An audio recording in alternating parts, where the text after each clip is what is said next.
السلام عليكم ورحمة الله وبركاته. إن شاء الله النهارده هنعمل مع بعض الآيس كوفي.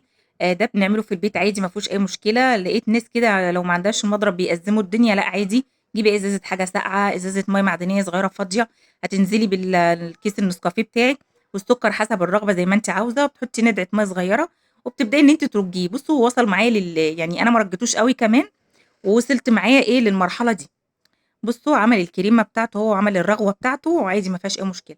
أنا بس إيه، حبّيت إن أنا أزوّد شوية الرغوة بالمضرب، فعادي يعني، بس هو من غير المضرب عادي بيتعمل ما فيهوش أي مشكلة خالص. ما تأزّميش نَفْسِك يعني، ما فيش حاجة بتقف قصادنا، هنعمله يعني هنعمله. لإن برّه الكوباية دي بفلوس كتير يعني، فلوس رقم كده مهول.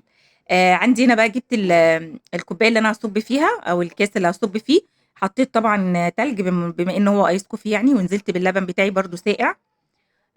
وبعد كده هانزل بالنسكافيه بتاعي وواحدة شاليمو كده وتلاقي الدنيا معاكِ تمام. بُصّوا بقى أول لمّا نزل تحفة بصراحة. أنا كنت عاملاه قبل كده كذا مرّة، طعمه تحفة.